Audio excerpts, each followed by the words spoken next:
Hello, welcome everyone to The Distraction here on Fightful.com. I am Jeremy Lambert, joined, as always, by the viewership lord, Joseph Hulbert. Joe, how are you? I'm good. A big night for me tomorrow, Jeremy, as you know.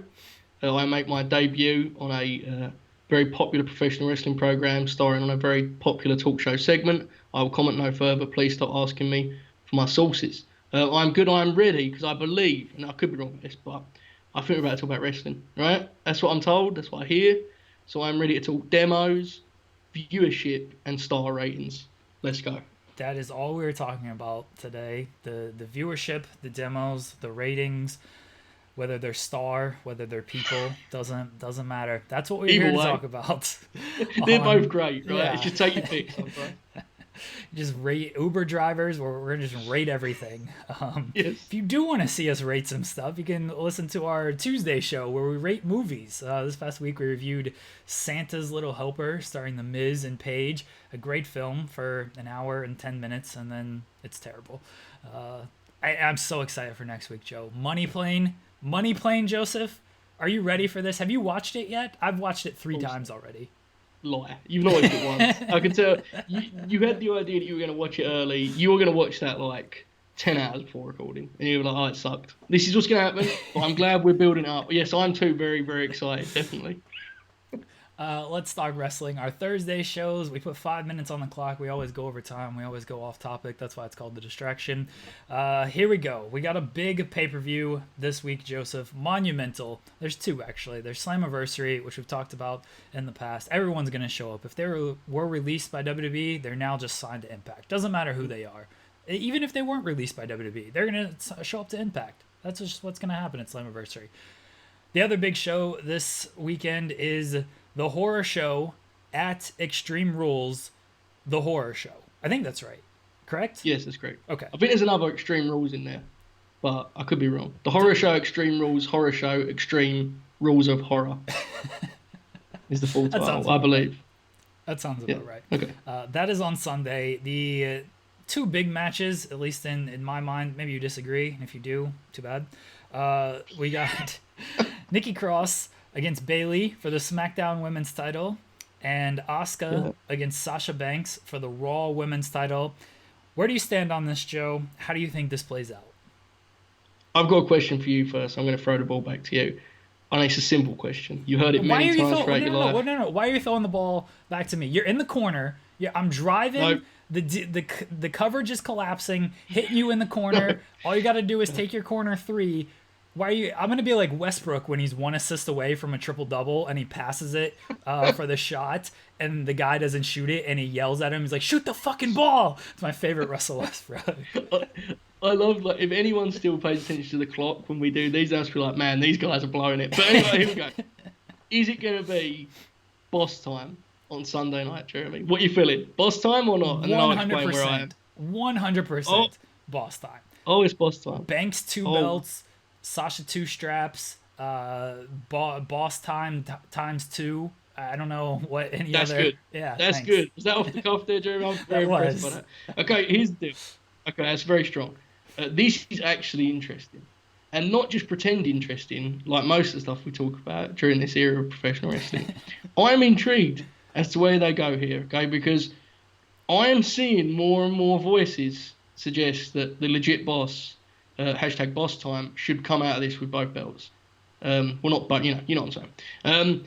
I am becoming increasingly interested in the idea that Bayley loses her belt, which I've mentioned a few times in the show, because I think that could be very interesting. You know, Bayley's the one that has it's role reversal kind of deal. However, I am reminded that poor Asuka has had enough bad title reigns on the main roster, and the truth is, whether we like it or not, a title reign that involves being handed the title by the pregnant champion that beat you twice, failing to properly beat Nia Jax in approximately 18 attempts, and then losing it to someone that's not on the brand, is another weak title reign, unfortunately. Now, here's what I'll say. If they do the deal where Banks gets the belt and loses it immediately after, and they use that as like a storytelling element with the whole she can't defend a singles title, like unless she has Bayley, she can't defend the belt. That could be interesting if she gives it straight back to Asuka. However, it only works if they make it the element of the story. If they actually make it. If she just loses the belt again, man, loser, right? So it's the most interesting match on the card, not just from a match quality standpoint. Get your star rating graphs out, folks. But it's also interesting in terms of finish, because what initially seemed obvious, more and more we're coming around to the notion that perhaps Bayley and Banks are not facing at SummerSlam, and if so, there could be a title change on the cards. What are you thinking? I've said from the start that I think they're gonna put the title on Sasha. They're gonna go Banks and Bayley just have all the gold outside of the Wow. NXT Women's title, but they're gonna have all the main roster gold. They're gonna run with that until, because I think they're delaying this even more. They're saving it for SummerSlam 2025, when fans can actually return, when they can run in Boston. Yeah, I think they're gonna have all the gold at least up until SummerSlam. Maybe at SummerSlam they lose, one of them loses something, and then that's when things start to fall apart. You build it towards. I really think they're holding off on this whole thing until WrestleMania, when again hopefully fans can be in an arena or in a building hmm somewhere. And if you're gonna hold off until fans return, you've just you've gotta do something as like yeah, placeholder to get to that point. And so having Sasha lose, whether Bayley costs her, whatever it might be, it seems like that would be bringing a conclusion sooner rather than later. I yeah. think they're waiting for the conclusion later rather than sooner. Yeah, I agree with you. I think if you do, because your options are either Asuka just wins, which would almost feel, I hate to say this about a match that should be great, but it almost feels like counterproductive at some point. Like everyone expects an angle. But I'm with you that if Bayley costs Banks, then it feels like they're escalating it too quickly if they do want to drag it out. Now, this just talk about kind of, if we both agree that this is not happening at SummerSlam, which I think we are now both at that point, which I cannot believe we've reached this point in the game. I really can't. But here we are. Are we saying then that it's Banks and Asuka a rematch at SummerSlam with Alexa and Bayley? Well, who's Bayley? Bayley's got no opponents left. This is my biggest I concern. I like your idea that Sasha wins and Nikki Cross actually wins and Bayley loses, and so then Okay. you flip the roles that they're in now. You can get a couple months out of that. hmm They keep the women's tag titles, and it kind of all falls apart when Bayley or whoever the non champion is kind of does the double booking thing of like, yeah, we'll defend our tag team Yes. titles, and then later in the night the champion has to wrestle again. They lose Yep. off of that, and then there becomes a thing of, oh, you made me wrestle this match, I didn't want to do it. You go from there. You can get months out of this. I mean, they've already hmm stretched it for months. You can get more months out of this. I actually initially like. I mean, this has no relevance now, but before Bayley got the cross matchup, I like the idea of Bayley pitching them to do a tag title defense Yeah. purely out of like selfishly wanting Banks to have to wrestle twice, even though she had no title defense, right? Like that could have been good. The reason I like the roles reversal deal is because obviously if Banks is going to be the babyface here, which we assume, she's happy to have the one belt and be the tag team. She believes in them tag titles. If Bayley's in the same position, you could kind of shine a light on the fact that she's like so selfish. She hates that she's the inferior part of the team. A couple of weeks ago, I thought they were doing that when she got pinned. When Banks was getting all the pins and so, and then Asuka beat her, I thought, okay, they're going to do that. They're kind of doing it, but Bayley's still so dominant. So there's a million ways that can go with this, and I do think it's interesting. Do I think it is genius storytelling that will be up for an Oscar nomination? No, I do not. Emmy nomination, Joe. Okay, Not Oscar. sorry. I need to lower my expectations of this problem. But I think it's good, and I am interested in when it ends. I think we all know where it's going. It's just a matter of when. And in truth, man, if it does drag out super long, it could prove to be damaging to all involved. And that's my warning. I think they need to be cautious with this because they are on every show, and it could get tiresome quick, I fear. I don't know if it'll get tired. People seem to just they love Sasha Banks and Bayley, Yeah. and I mean they're great in this role. Bayley did an interview and just basically said like it's so easy to just be annoying, and it gets such a reaction that I just keep doing it, and I just find it funny, and people either love it or hate it, but either way she gets a reaction out of it, and I mean that's what they're doing. It's working. People enjoy it. Yeah. We're doing ratings, viewership talks. The ratings are great for Sasha and Bayley, at least when they're on NXT. When they're on Raw, everything falls off a cliff as it just does with Raw. That was, by the way, a baffling decision on Raw of putting this match last and not advertising it once throughout the show. I didn't Like they advertised it at the start of the show. I would have forgotten it was there if it was not part of because they just didn't do anything for it. And they gave you no reason if you're like the third hour falls off a cliff anyway. But if that was the only reason to stick around and they didn't even say like, hey, stick around, we got this match, don't go anywhere. I didn't understand that at all. I know we have a lot of fun on here, but I do have to say that if anyone that works for the World Wrestling Federation watches this show, and by anyone I mean all of you currently watching the show, if anyone involved in their process legitimately believes the low ratings on Raw were because of them, Bayley and Banks, like, they're in bigger trouble than I think, right? Like, because whether you love the act or are fine with it, I'm pretty much like, I think it's good. I don't love it. I enjoyed it more when the Iconics did it, as I've mentioned, but it's good. But like on that show, it is the least of that program's worries, right? Like there's a lot of issues with Monday Night Raw and SmackDown that they are not part of. So I'm with you. I think perhaps maybe it's not tiresome. The cautionary tale could be the impact on the other women, I guess would be the fear, but we'll see how they do it, is the point.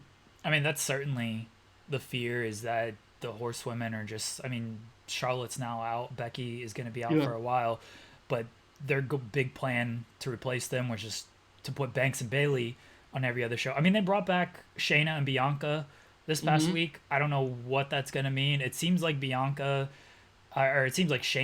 might actually have some type of impact. I believe Bianca is just in this role because Liv wasn't there this week, or just to prolong kind of the Liv stuff. I don't think they have an actual plan for Bianca, and that's not good because she should be a star. Yeah, at some point they're going to have to break in like a new crop of women as far as at the top of the card because, people get mad when I say that.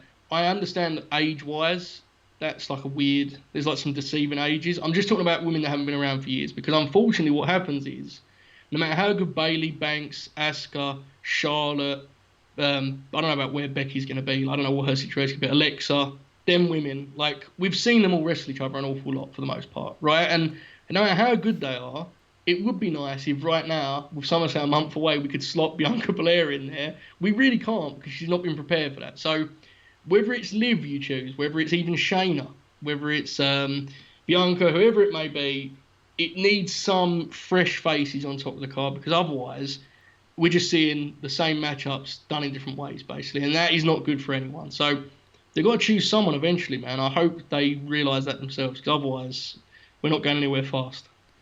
The rest of the horror show at Extreme Rules, the horror show, we have Dolph Ziggler challenging Drew McIntyre for the WWE title.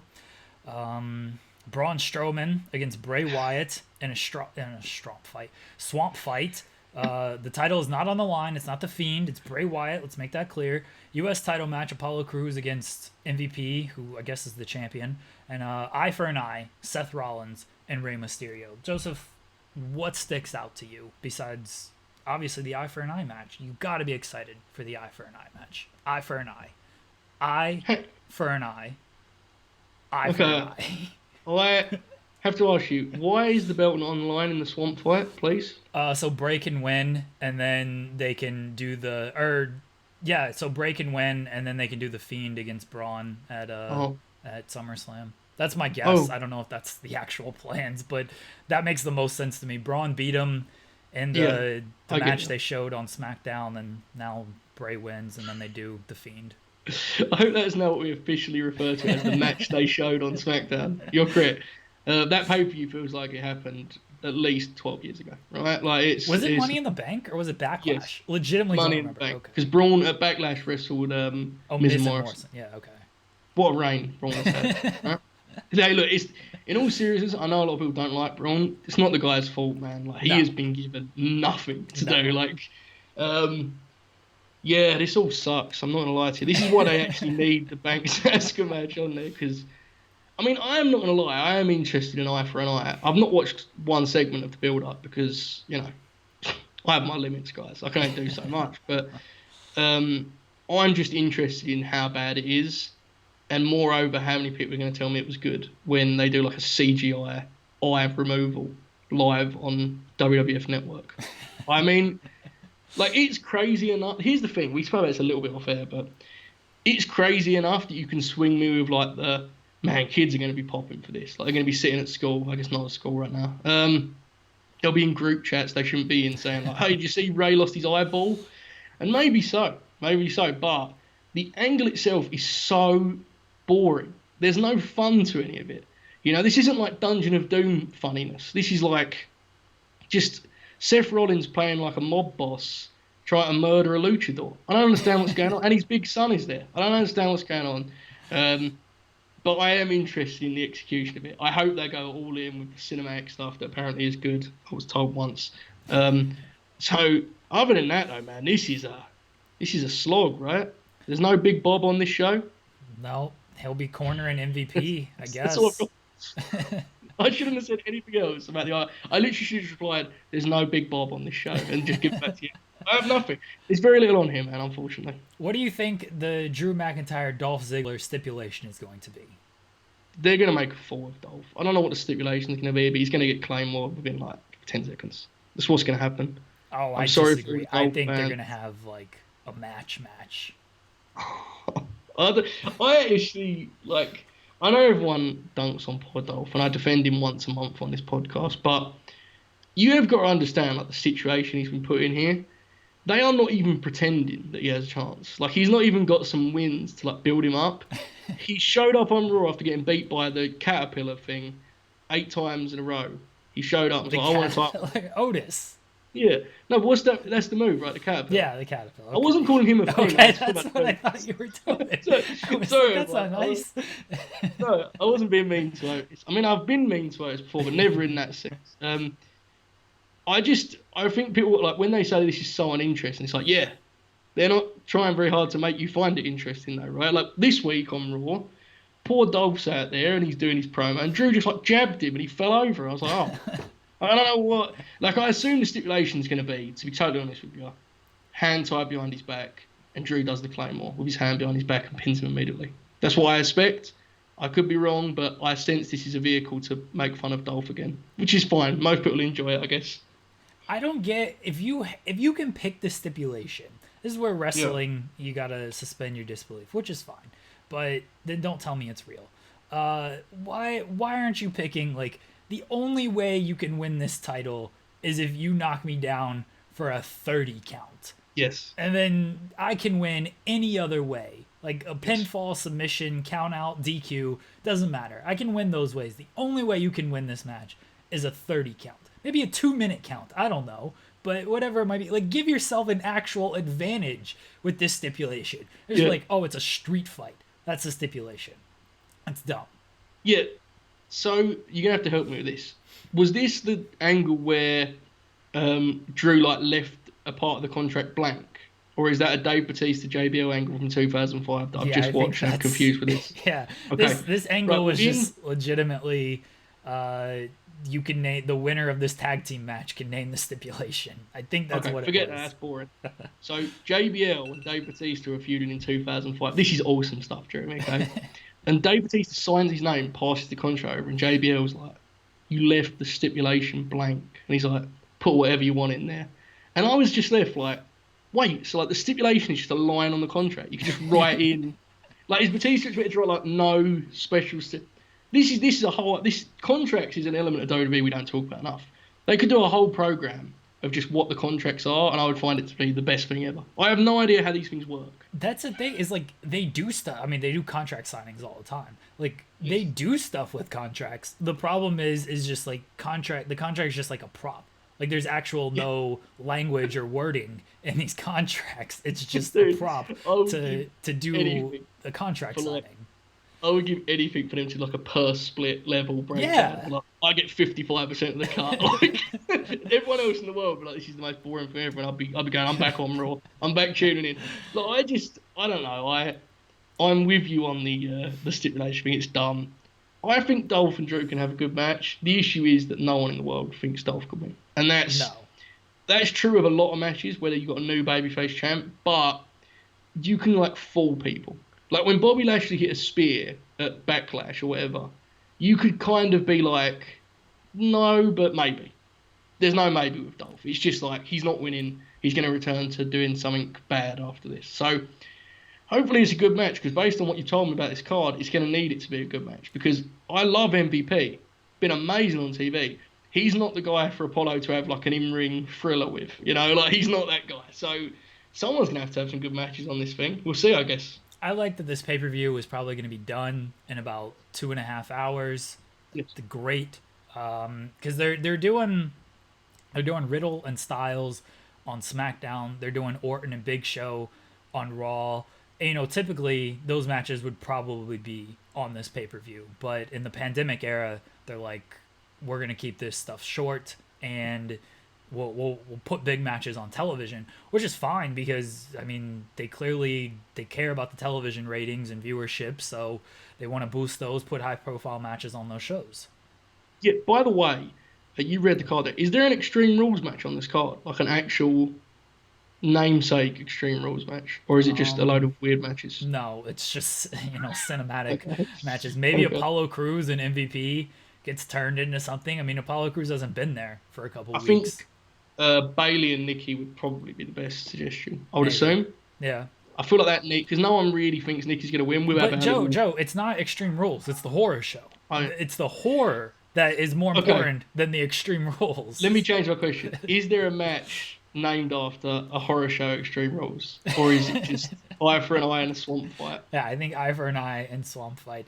That's with enough. you. Extreme, to be fair. Yeah. Now that I think about it, that's probably enough. I'm with you on the CGI of who's getting their eye ripped out. I cannot wait for this. It's gonna be terrible, but I can't wait. I'm not gonna Yeah. pretend it's good either. Thank you. I'm not gonna do that to you. I will fully admit that it'll most likely be horrible. I'm still gonna be very excited for it and how they do it.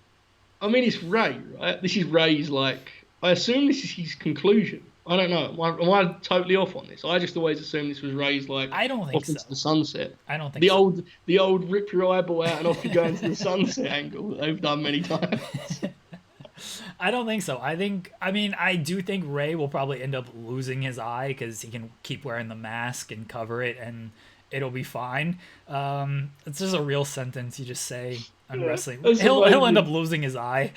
Well, But like, I still think Ray wants to like team with Dominic. What if he has an eye transplant surgery? I don't know if that's a thing, but you could do that, right? What if Rollins loses his eye? Who's the Akam or Razor? They're not doing anything right now. What if they do an eye transplant surgery with one of them, and then when the Authors of Pain come back, they've got the eye patch on, so one of them has the eye patch on. I'll go one step further. I think Dominic needs something to make him stand out, and I think he should do that angle and wrestle his whole career like that and make it his full gimmick. Make it his whole shtick, his whole thing is that he is the one-eyed wrestler who gave up his eye for his father, Rey Mysterio Jr. That, to me, would be the perfect babyface debut of professional wrestling. But I can't believe we're having this conversation. Like, I'm not here to do the thing of, like, this isn't wrestling and, like, wave the flag of New Japan Pro Wrestling or some lame stuff like that, but it is insane. Can we all just agree it's insane that we're actually talking about men's eyeballs being ripped out and stuff in a professional wrestling match? It's a little bit ridiculous, but I'm kind of here for it because the rest of it's so boring. So for sure. Speaking of New Japan, they had a big show this past week, couple big shows. They had fans return, 33% capacity, which is good. Good. Somebody's handling this stuff correctly elsewhere in the world. Evil won the New Japan Cup, defeating Okada in the finals with some help from Bullet Club. And then the next night he faced Naito. Well, really, he turned on Naito at the end of the New Japan Cup as they did the LIJ kind of fist bump thing. And then the next night he was part of Bullet Club. New look, new gear, new music, all that fun stuff. New haircut, so this is full WWE heel turn here. And then he beat Naito with the help of Dick Togo. WWF legend Dick Togo helped him out. And now Evil is your IWGP Heavyweight and Intercontinental Champion. Defend this move, Joseph. See, here's the deal. I'm gonna, before I say anything, preface it all by saying I'm aware that I could just be misreading the Japanese audience on this. Like, I actually may be way off on this, but I can only speak for myself. And as someone that was all in on New Japan coming back, like, I'm gonna have a hard time with these evil main events. Like, as far as making him the champ, I'm extending my optimism and my enthusiasm. I'm going to give him the chance to have a good match with Hiromu. If he does a 35-minute match with Hiromu in which he works a knee for 25 minutes and then punches him in the balls at the end of the match, kicks him, in the balls, I may have to be done. Because everyone's talking about the angle and the decision, and I think it's a little bit weird, like sacrificing Naito's big climb for this. Then again, maybe Naito should be chasing anyway. I don't know. My main issue, man, is like, they've got to get out of this style. There's no reason for Naito to get betrayed one night and then the very next night wrestle at a snail's pace in a 35-minute match with a finish we all knew was going to be screwy. Yes. They've got to break this. Every main event has to be a certain length thing, especially when the guy is working for heel heat in a building in which they are not allowed to boo. Because it created pure dead air and it was actually uncomfortable. I'm not exaggerating here, Jeremy. I watched the Ultimate Fighting Championship and then I started New Japan. It was like 10 in the morning. I hadn't slept in a very, very long time. I was shouting at my television set, just begging Evil to do something. He would kick Naito in the knee and then just walk around the ring looking at the crowd, and the crowd can't boo. They can't even cheer, Evil. They're going to just sit there watching you do this. And I was like, man, they're going to have to...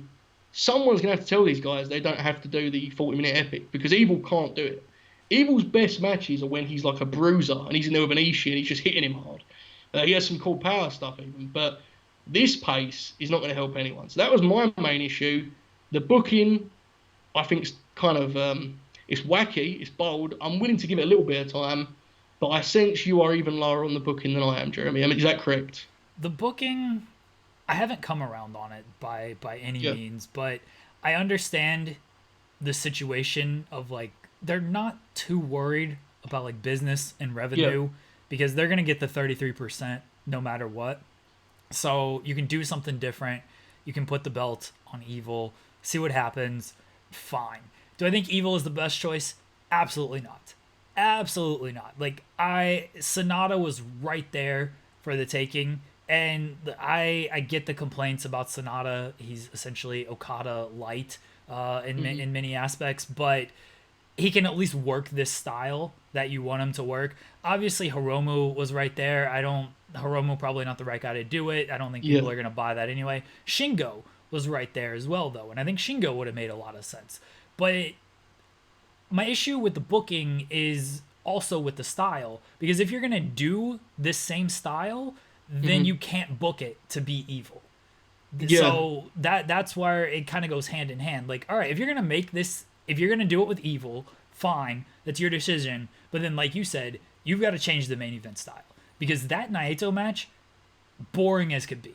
Just even the Okada match, I was bored. And like, I've had my complaints with the New Japan style for a while now, even with crowds and stuff. Like, essentially the 15th time Okada and Sonata wrestled. It's like, all right, I don't need another 40-minute match where Okada wins. Like, give me 25 minutes. It's okay. It is okay if it's only 25 minutes. It's not going to harm anybody.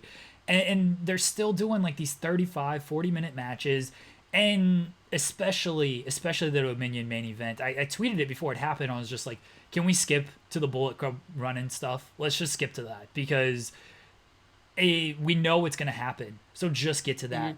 And okay, if it happens after 15 minutes, fine. It's a little more tolerable. 35, 40 minutes and then doing it, it's a waste of time. And Evil working over his leg, which didn't play off of anything, it's just, that whole match was a waste of time. Yeah, see, here's the thing. The Okada match, I thought sucked, to be totally honest with you, but I can understand the idea of, like, we don't want Evil to fight super courageously and honourably, and then he turns and people are still, like, on his side.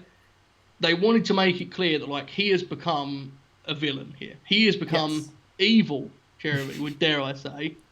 So he wrestles like a heel, and he cheats at the end, and then the Bullet Club. Okay, Everyone leaving the building that night agrees he's the bad guy. Fine. Did it have to be that long? No, it didn't. But Okada, okay. My issue with the Naito match is like, I hate firstly that Naito has to wrestle the way he does. I will accept the character deal, like, okay, he's Tranquillo, right? He doesn't get fired up and stuff. But man, like, what was the point of the angle if it was going to be such a just lethargic, dull match?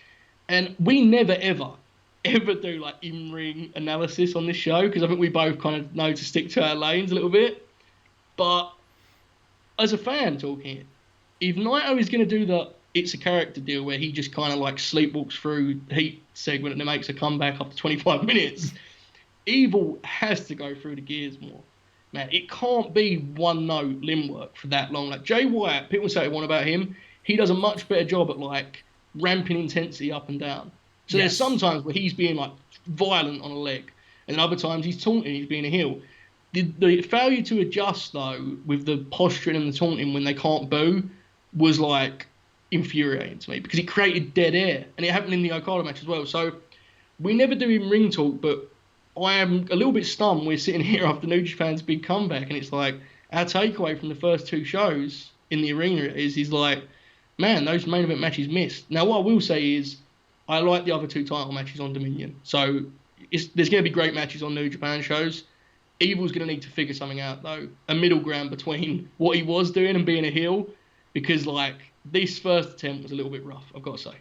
You're always going to get great matches on New Japan shows. That's rarely an issue with that. I'm with you on Evil and Hiromu. Like, that can't be 35 minutes. It just can't. No. And Hiromu is the guy who can work that, like, fired up sprint. Look, after Hiromu broke down and did a Banshee Scream at the end of Dominion there, he better come out just, like, all guns blazing against Evil, trying to just, like, tear this man's head off. And if he doesn't, that's going to be a whole separate issue. But I'll give Evil this chance against Hiromu. I'll give New Japan this chance to see how they book things. New Japan has earned some benefit of the doubt with their booking over the years. Yeah. I think that's fair to say. But they're gonna have to change something up with moving forward if Evil is gonna hold both of these titles, especially if he's gonna hold both of these titles heading into like the G1 or something. Because I'm not putting up with these Evil G1 main events that are 30 minutes and they're all like this. I do think it's an interesting point that they have audience, which is great, but like you said, they can't make noise, like, because they're worried about the breathing and all that stuff. Like, so it's there, it's a good aesthetic that they're there, but it's almost like it's a detriment because you're expecting some type of ambience and it's just not there. They almost, a lot of the guys adjusted super well to work in the empty building. I think they almost have to just work the same way because it's literally just like applause. It's like award ceremony applause, right? So it's interesting. The Hiromu match, again, in fear of going like full inside baseball with it, it seems like a super easy match to put together, right? Hiromu should just jump all over him. He should do something crazy that leads to the cut-off, and then Evil will have to work some kind of, I don't know, hopefully not the knee again. So also, one other thing. Work the neck.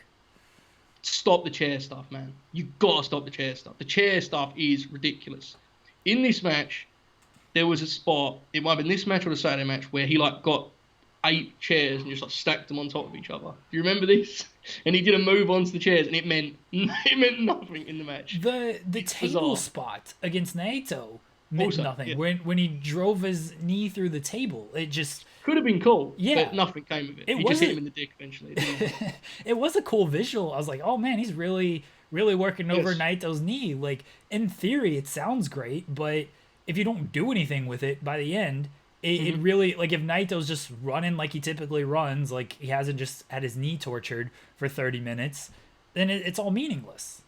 It's another example of the deal of, like, going slow doesn't immediately mean you're telling a great story. Right. Like, just because Evil was walking around doesn't mean he's a master in psychology. It just means that he was trying to convey that he was a villain, but he was trying so hard to do it that he took every interesting element out of the match out of it. And again, it isn't fair that I'm not blaming Naito for this, because the whole deal of, like, it's just a character, to me, is lame anyway. But I have seen Naito have enough great matches that even if I think he's declined, unfortunately, Evil's the guy you got to look at, right? Because he's the one who's brand new in this sort of spot. So, again, we have to remember that, Okada's his first match with Tanahashi wasn't, I mean, it was a great match, but it wasn't a classic like they eventually had. So, give it time, I guess. Jay White got off to a rough start too. So, perhaps in a week's time, whenever it is he wrestles Hiromu, we'll be more on board with it. But for now, it was bold, at least. We'll say that much, right? It was a bold move, and they're going to have to convince some people, I think. I think Jay White, he might have gotten off to a rough start, but he was immediately positioned as like a top guy when he came back as Switchblade from the excursion. Like, we've just seen years of Evil just in 6-man tags and, holding the tag team titles. It's like, now this is your top guy, and it's a little bit tougher to kind of buy into because of that. I mean, we'll see with Evil. But they've got some work to do with it. They've certainly got some work to do. I would agree. Yeah, I would agree with that. AEW Fight for the Fallen last night. Big show. They had all the top stars. The Elite were in action. Cody was in action. Jon Moxley was in action. Any takeaways from Fight for the Fallen last night? I think it's the most I've enjoyed an AEW show in a while. I actually thought this was a pretty good show. It had strengths and weaknesses. I thought all the matches pretty much hit. I don't know where you are on the Brian Cage finish. I liked it. So I'd imagine it was polarizing. I don't know. I was fine with it. I think a lot of people were fine with it because it protects Cage. Brian Cage actually did an interview earlier in their day where he basically said, like, I want to talk more. I don't want to be like this one-dimensional heel bully meathead. He actually said he wanted to be a babyface. So maybe, I don't know when or if they're going to go that direction. If they do, like, this creates sort of that rift between him and Taz. Like, no, I was fine. I don't think it's going to be a while. Obviously, the Darby Allin stuff is next. But you can certainly call back to it when the time comes of, like, you thought you were protecting me. I didn't need that in that match. Like, I can handle it on my own. I thought it was good. I like that they do have something set up with Brian Cage next with the Darby Allin feud, because this was, I think, both of our issues with Brody Lee is like he was the challenger for the month, built up, kind of got a title shot a little cold. Like, at least Brian Cage won the Casino Ladder match. And then Brody Lee lost, and now he's doing some Dark Order stuff with, like, Colt Cabana. Like, you wouldn't know that Brody Lee is coming off this really great match against Jon Moxley challenging for the world title if you tuned in the last couple of weeks. It just seems like he's Dark Order Brody Lee. At least Brian Cage has a direction to go in. Yeah, and another example is Archer, right? Lance Archer is like... He's not even on TV. Oh, I guess he beat Janela the other week. Yeah, he did a little... It was an obvious choice of one of those feuds of, like, okay, let's get him a win. It was like a mini feud. But they are both examples of guys that they put over as, like, unstoppable monsters. And they lost the big match and kind of vanished. And you're right, Cage now has not a main event feud, but an upper mid-card feud at least. And I don't know, the show polarized me. I still think it's the most enjoyable show for me personally to watch of all the main ones we discuss, weekly shows, I mean.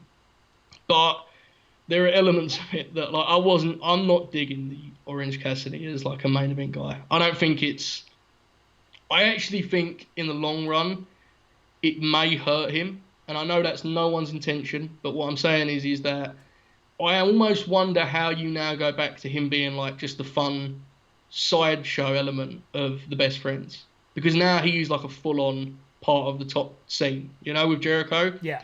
I don't know about that. I think sometimes a guy like that's greatest strength is that he never has to win matches or even wrestle them to be over. I fear when you try to make them into, like, a top wrestler, it's almost... I think it almost backfires. Now, that's not a reflection of his talent. I just think sometimes the act is better being left alone. I guess is my point. But I don't know where you are on that. What do you think? I didn't care for that whole segment. I mean, the dumping of the orange juice is fine. Like, they do that in all the promotions, and I don't have an issue with that. That you can miss me with the ratings talk on the television stuff. I didn't have time for that. The Orange Cassidy stuff is interesting because I get what they're trying to do as, okay, he cares now. And so, great. He's going to take Jericho serious. Jericho has pissed him off. Awesome. I'm with you that, all right, he cares in this match. Is he just, like, not going to care in his next feud? Like, if he beats Chris Jericho, that's like a huge win. Theoretically, he should be in line for some type of title shot. Like if he just faces Cody, is he just like not gonna care about this title? Is it like just Chris Jericho that brought it out of him? And if that's the case, all right, fine. But then how are people going to react to that? Are they gonna accept that Orange Cassidy could only care for this match, and then he's just back to being Orange Cassidy the rest of the time? I think they actually will probably accept that because the AEW audience seems fairly willing to accept just about anything, especially when it comes to somebody like Orange Cassidy. But I don't know if that's the story that you really like want to portray, is that this guy, he only cares when I guess someone beats him with a bag of oranges. Yeah, that's another sentence I never expected to hear on the show. But yeah, because I would be very hesitant to do the he cares now thing, which they've done, for that reason. Because if he cares and he just loses to all the top guys, it's like, okay, so he's a loser when he cares, but like he's better just not caring. Like, I don't know. It's almost one of those things where if you're going to do the thing of, okay, now he cares, you almost have to be willing to put the belt on him. And I don't think they want to do that at all. So it'll be interesting to follow. That was my only real issue with the show. I thought Cody got like an extra level out of Sonny Kiss that I hadn't seen before. I don't know about if you agree with that, but like physicality wise, it just was so much better. And I thought he did a great job. I enjoyed that match. FTR and Lucha Bros was very much, it left some on the table. I think they realised like we're not even main eventing the TV. You know what I mean? Like, this is a pay-per-view match eventually. But it was encouraging. I mean, that wasn't the match to show someone who thinks that the Lucha Bros do like the choreographed dancing deal, right? Like they was hitting each other hard in that match. It was physical. It came across like there was an actual conflict there, which is always ideal when watching fake fighting. Yeah, I thought it was a good show. I still have I hate to single one guy out like this, but I'm going to just say it. I just think this show is better when Matt Hardy is not like a focus of it. Like I know that sounds really mean.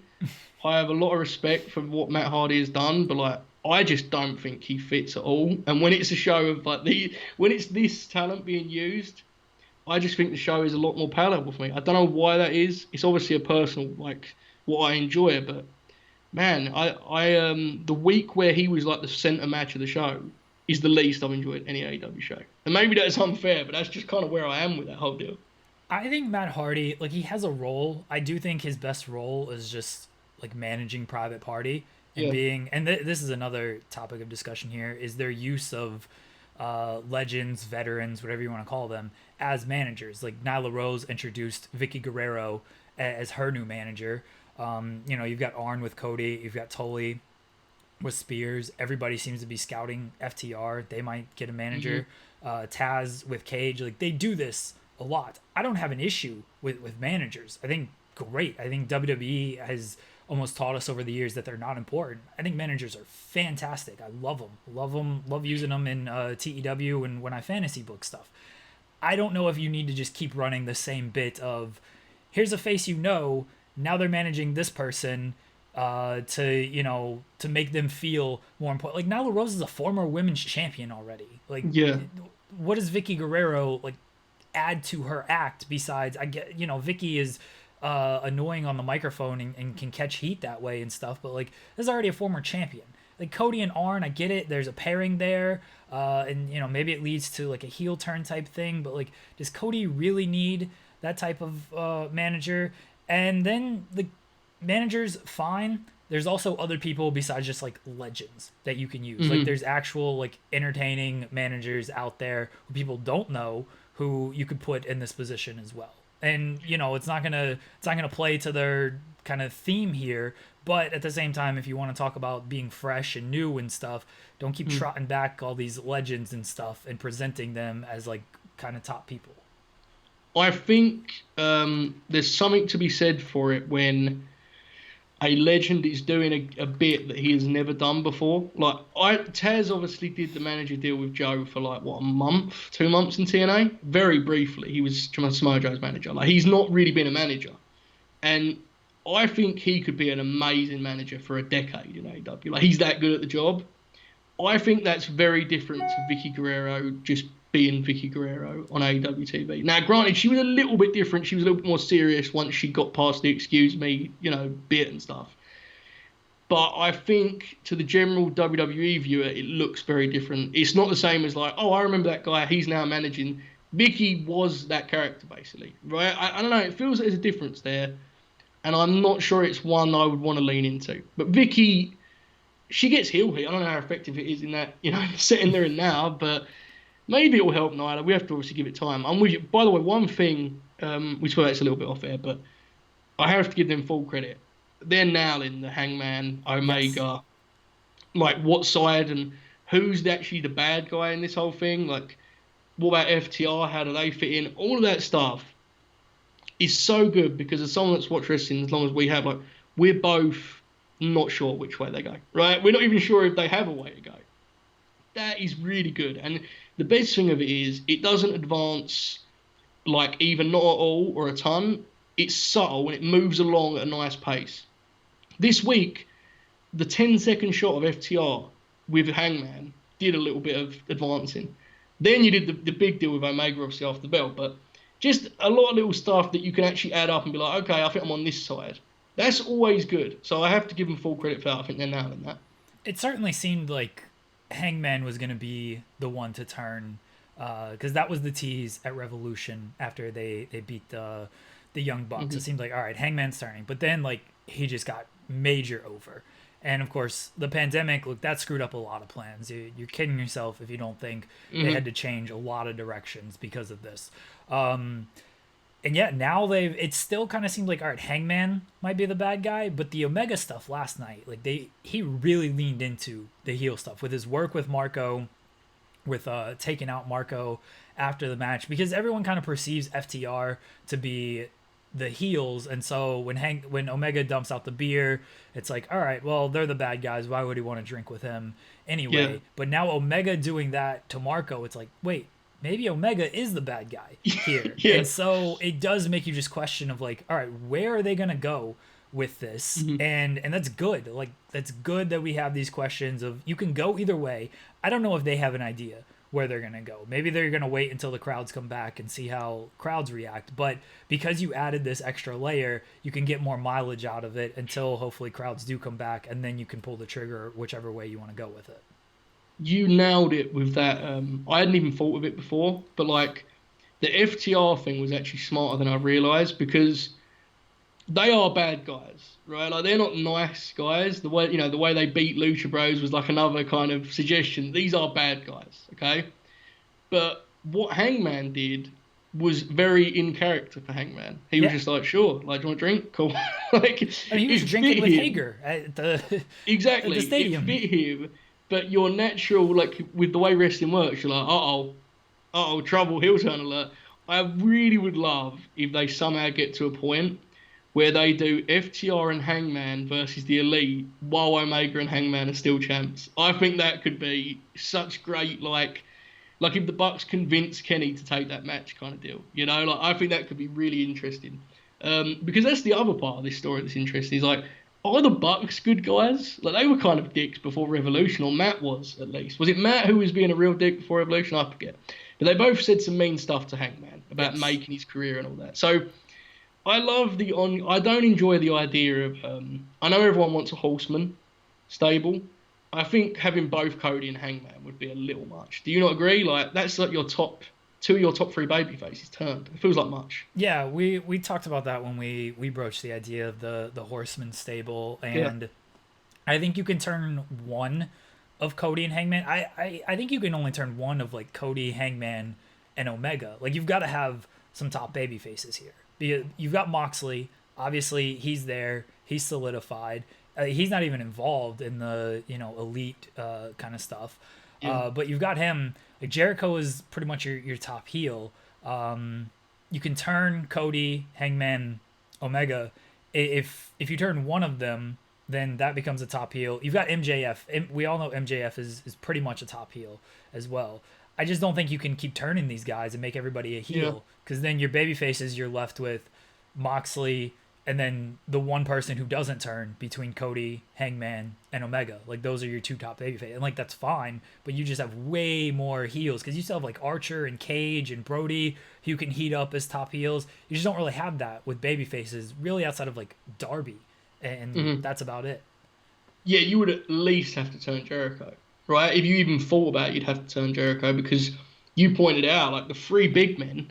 That makes it even harder to do. It's a lot easier to convince someone within a month that Brody, Archer, or Cage can be a threat than it is to do like a. There are some guys they could like do more with. Scorpio Sky at one point they seem to actually be on track with, and they kind of I think they've lost their way a little bit. Sunny Kiss, another one. Um, I mean, there's other we names mentioned we too, mentioned but yeah. Orange Cassidy. I just don't know if that's like, I don't know if he's going to be like one of your top 3 or 4 baby Yeah, faces. yeah. He doesn't fit on your standard depth chart, does he? Yeah. He just doesn't. He's like a weird. I don't know. I mean, the other issue is if Hangman's going to do a turn, I want him to be like the front guy. You know, him being Cody's like Yeah, second feels exactly. almost a waste of a turn. Um, it'll be interesting. I'm kind of all in on Omega turning heel, but Cody feels like he's so much headed that way now that I'm not sure. But it's good that this stuff is like it's unclear for the right reasons in the sense there's a lot of options. It's not unclear because we have no idea what's going on. And I'm glad that that's the case. Like I know I've been critical in recent weeks of AEW, but I have to give them that much. It is it's interesting to consider where this is headed. I think there's a lot of different ways they could go. All right, Joseph, are you ready Uh-oh. for this? We promised it. We said we would get to the ratings talk, just like they did on AEW last night. 977,000 viewers, a .56 in the 18 to 49 demographic. Another victory for the challenge on Wednesday night, Wow. Joe. Another victory. It was the finale last night. Absolutely just dominated once again. I kind of saw it coming, didn't you, Jeremy? I mean, they've built Of it so course. well. I actually heard some rumors. I don't know if you did, but I heard some rumors they're going to put this on pay-per-view initially, the finale. But obviously, you know, TV ratings, they wanted to get that. There was a lot of talk internally about the fear of a title change overthrowing them, and that, you know, so they were thinking pay-per-view, should they not? At the end of the day, they win regardless, and I'm proud for you, Jim. I'm very happy for you. Thank you. I know this means a lot to you, these victories. So another one to tick off, right? Another win, another W in the column. Another victory. The finale last night was absolutely outstanding. We have new champions. They crowned Jenny as a champion. Yes, Wow. first time winner. First Title time winner. change. Putting new people over, Joseph. What a concept. New people. No way. She is an absolute monster as well. She's a beast. Johnny Bananas. This is not a new face. This was the Johnny Bananas redemption story, Joseph. Man. Johnny Bananas is 7th victory. I'm sure you know this, Joe, but for the rest of the audience out there, many seasons ago, I think it was like 6 seasons ago, he won. He had the option to steal the money from his partner, and he did it. Most controversial move in challenge history. Everyone thought he was cursed after this because he had made a final had not made a final since this decision. Last night, not only made the final, had to fight for his spot to continue in the final, and then won the final. Amazing booking on the challenge once again to cap off an outstanding season. Look, Wednesday nights belongs to Johnny Bananas, and the challenge proven once again. So he turned heel 6 years ago. Yes. And they did a slow babyface turn in which he won over the audience Yes. with his hard work, and it finally paid off. That is why I watch the King of Sports Professional Wrestling, folks. I'm so excited to. I mean, I've already watched it 3 times, but I'm going to go back now that I have more context. Thank you very much, man. I appreciate that. That's your ratings talk, everybody. We're never talking about ratings on this program ever again. But look, AEW brought it up last night, so blame it on them. They leaned heavily into it. All we can do is, we have to discuss it. We're a wrestling program. We talk about the wrestling, and we talk about what they talk about on wrestling. They talk about ratings. We talked about ratings. The challenge, another victory, as you would expect. Very exciting, Joseph. Very exciting. I'm happy for you, man. I know that every week you stress about this a lot, right? You worry. No, we're going to do don't. it again. I don't actually. Oh. I just, it's expected. It's expected at Wow. this point. Yeah. It's just, these other shows, they're not competition. They're not what is Guys Grocery Games? Never heard of it. Never seen it. Don't understand it. it's always, everyone wants to say, oh, Guys Grocery Games does great view. The demo, people, it gets squashed in the demo. And once again, the challenge, Guys Grocery Games did a 0.29, a 0.56 to a 0.29, Joseph. Why is this isn't a competition? It's a slaughter, as it is every week. They wouldn't even make a documentary about that. That's not even a war. That's domination. By the way, would the challenge be better if Jim Ross announced it? No. No, definitely not. Okay, I'll comment no further. No. I'll leave it with that. Okay, fine. We have a new segment to introduce. Moving forward, not this week. Moving forward. So people may have noticed that wrestling is happening, but a lot of weeks, it's just there. Look, let's be honest. It's just kind of there. Our passion might not be from what you would expect from mini programs out there, and we're not here to cheat the audience and try to talk about topics that we just don't have interest in, or we just kind of feel nothing for. Nothing. If it doesn't excite us, we don't want to act like it excites us, act like we have opinions on it. It's not for us. So instead, kind of moving forward, at least through the pandemic era, look, if there's enough stuff to talk about, we'll talk about it. Just a lot of weeks, it's not always there. So moving forward, we're going to start kind of recommending matches that turn into kind of larger, maybe, discussions about things. This isn't a new gimmick. I know Voices of Wrestling, they do this. They recommend matches to each other to review.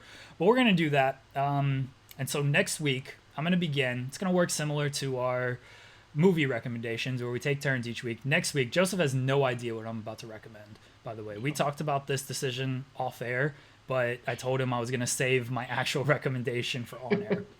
Joe, what we're going to watch next week, and we'll talk about the match. If it, the work, maybe, that's not our thing, but if there's something that sticks out, we'll talk about that. We'll talk about the character, the storyline, whatever.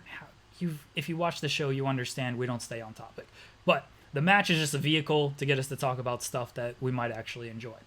Joseph, the match we're going to watch is a classic from the TNA Slammiversary 2006, Scott Steiner against Samoa Joe. That is what we're watching to talk about next week. It could have been worse, man.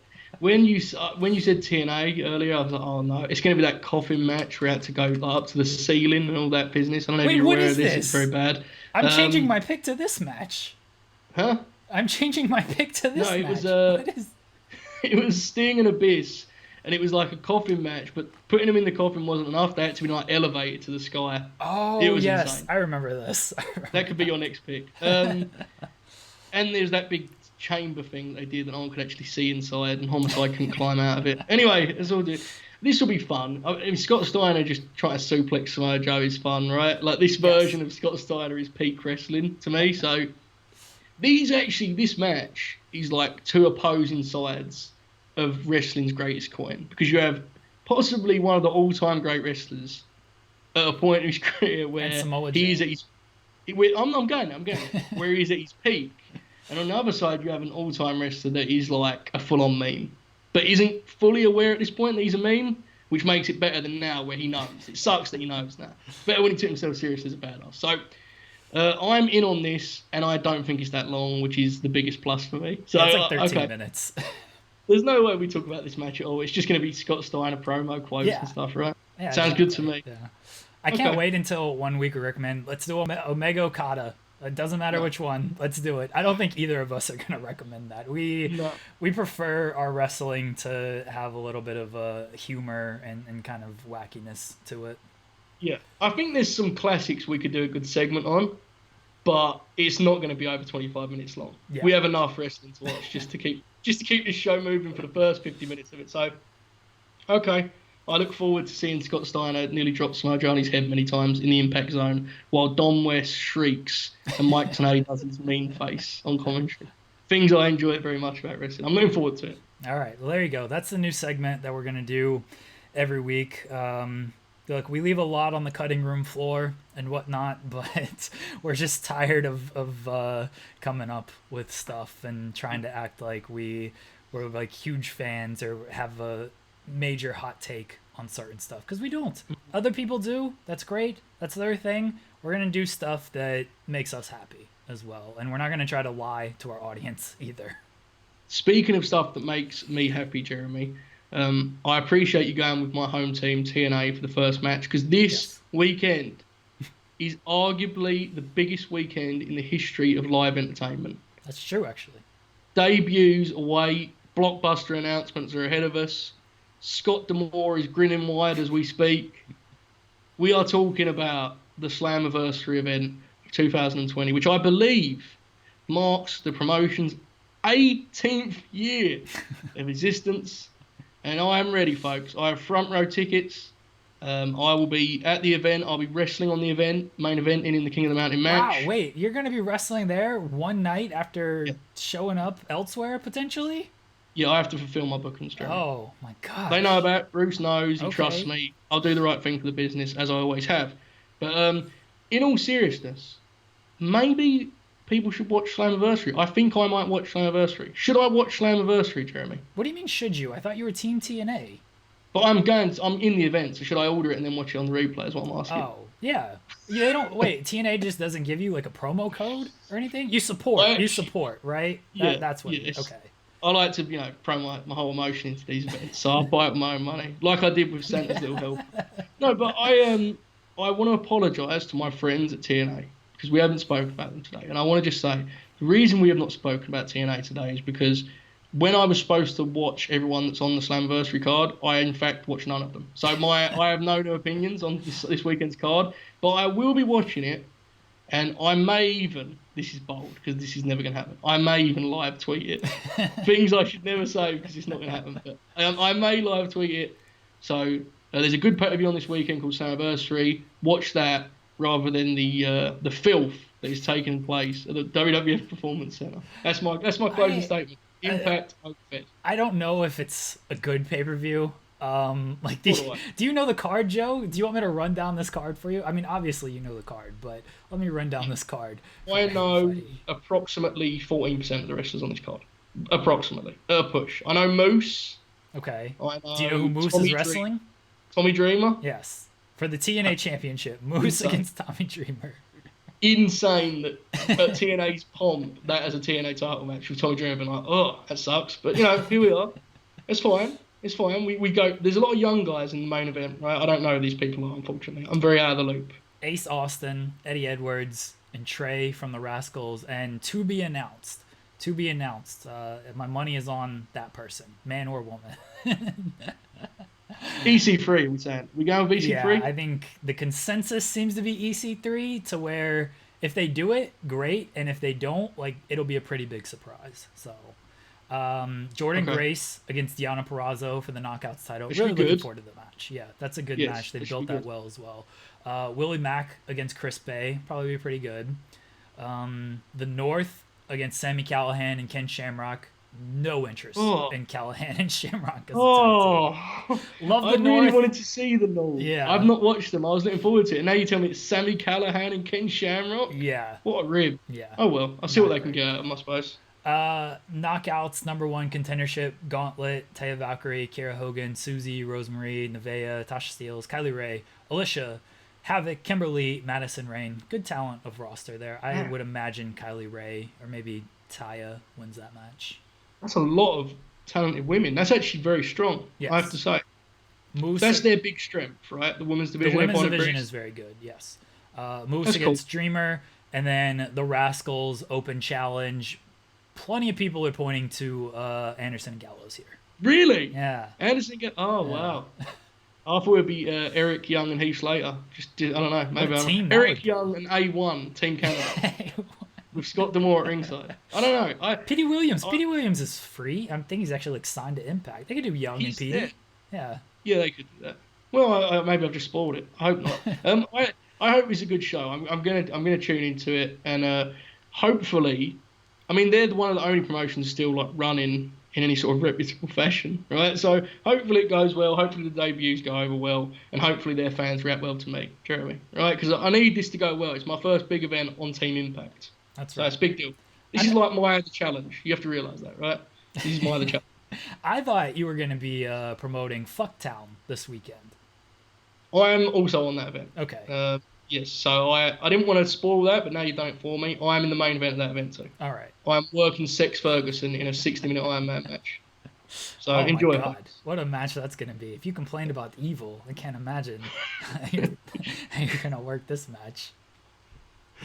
I'm looking forward. Getting color with the first fight. It really is a big weekend. I think it's going to be a busy weekend for me as a news person with all this stuff that's going to happen. You don't have to worry about that stuff, Joe. I feel very envious of you that you can just watch these shows and just give thoughts. I love this. And dude, what just happened was you did like a speech about how we don't like modern wrestling, and you picked Scott Steiner and Samoa Joe. I then did like this ramp up the optimism with like, is this the best weekend of wrestling ever? And then you just go, I've got to do the news for these. And I was like, oh no, it does suck. Never mind, the distraction still hates wrestling. I'm not sure. We'll see next week. Maybe we'll be more positive after Impact saves the business. Maybe we're more in, you know? Impact might save the business. Very possible. You can follow Joe on Twitter at JoeHulbert5. One feature is up right now, the feature on Nicola Cross, and another feature coming tomorrow on Apollo Crews, correct? Yes, we have Nikki Cross feature, which is about characters and layers. It is only somewhat satirical, I promise. And then tomorrow we go all into the Apollo Crews journey. I actually think, Jeremy, I'm going to go on. I actually think they're pretty good. I'm not going to lie. I'm not going to play humble. I think they're pretty good. So check them out. Tell me how good they are. In fact, forget to check them out. Just tell me how good they are. Buy the pay-per-views that I'm on this weekend, and cancel WWF Network because you don't support eyeballs being torn out of sockets. Please. Thank you. Good night. You can follow me on Twitter at Jeremy Lambert 88. We're on Cameo. Send us $5 or more. We'll read your message here on $2. air. That is Joe is only charging $2. I'm charging $5. All right, I'm a big star like Alexa Bliss. I have to charge more than you. Send us money. We'll read your messages on air. Supports are send us money. Send us money. Support our Patreon. That's actually a GoFundMe. That's actually a Kickstarter. We need roughly $900 million to make our sequels to all the movies we've reviewed. And we're also trying to buy a wrestling company as well. We don't know if they're for sale. We're going to try to buy them anyway. Yeah, take that, Billy. No more. I'm not saying no more. I'll say no more. I'm sorry. I'll say no more. Thanks, everybody, for listening. We'll be back on Saturday with the TEW series. The Road to King of Kings continues.